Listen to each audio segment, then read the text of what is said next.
अगर हम परमात्मा से जुड़ते हैं, सत्संग से जुड़ते हैं, सिमरन में बैठते हैं, तो कहीं न कहीं उस समय हमारे अंदर उस परमात्मा की शक्ति जागृत होती है। हमारे अंतर में सर्व के लिए प्रेम आता है। जब हम माया में बैठेंगे, संसार में बैठेंगे, तो उसका ही हमारे ऊपर असर होगा। लेकिन तभी तो बार बार ये चीज़ जोर दे के बोली जाती है कि आप जितना हो सके माया से हटिए, संसार से वैराग्य लीजिए, क्योंकि संसार है ही गंदगी। अगर हम संसार में रहेंगे तो हमारी प्रवृत्ति परमात्मा की तो छोड़िए, इंसान वाली भी नहीं रहेगी। क्योंकि माया और संसार ऐसा है कि न चाहते हुए भी हमारी आत्मा कुछ नहीं कर पाती है और हम टोटल संसार के दिखाए हुए रास्ते पर चलते हैं, अपने मन और इंद्रियों के गुलाम रहते हैं। लेकिन जब हम सत्संग में, सिमरन में बैठते हैं, जब हम उस परमात्मा के साथ बैठते हैं, जब हम दिल से वाणी सुनते हैं, तो उस वक्त कभी कभी आप अपने अनुभव से, जो लोग सत्संग से जुड़े हुए हैं, चेक करिएगा, हमारी सोच भी बदल जाती है, हमारे विचारों में भी अंतर आ जाता है। लेकिन जब हम संसार में आ जाते हैं ना, वापस फिर हमारी सोच वैसी हो जाती है।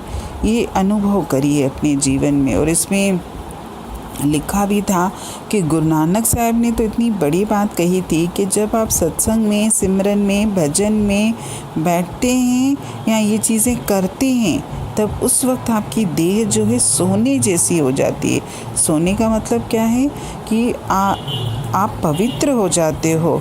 और हज़रत ईसा मसीह ने तो ये कहा था कि जब तक हमारा मन इंद्रियों का गुलाम है, तो हमारी स्थिति एक कोड़ी और लूले लंगड़े की तरह है, जिसे सीधा चलना भी नहीं आता। क्योंकि मन और इंद्रियां तो हमको हमेशा टेढ़ा ही चलाएंगी, सीधा चलना नहीं सिखाएंगी। जैसे जैसे हम इस मार्ग पर आगे बढ़ना शुरू करते हैं, तो धीरे धीरे आगे चलकर हमारा जो मनुष्य जन्म प्राप्त करने का जो मकसद है, यानी जिस कार्य के लिए मुझे परमात्मा ने भेजा है, उस राह पर चलने से धीरे धीरे हमारे अंतर में जो पशुओं की प्रवृत्ति है, शैतानी जो प्रवृत्ति है, वो हटती जाएगी। अभी तो क्या है कि हम सभी क्या हैं, एक बिगड़े हुए इंसान तो हैं, लेकिन सब बिगड़े हुए हैं। सब एक दूसरे को नीचा दिखाने में लगे हुए हैं, एक दूसरे को धोखा देने में लगे हुए हैं, एक दूसरे से छल कपट, एक दूसरे की निंदा चुगली, एक दूसरे के खून के प्यासे हैं। और ये चीज़ें तो आप अखबारों में पढ़ लीजिए, टीवी में देख लीजिए, जहाँ भी हम नज़र दौड़ाते हमको इंसानों में पशुओं की प्रवृत्ति ही नज़र आ रही है।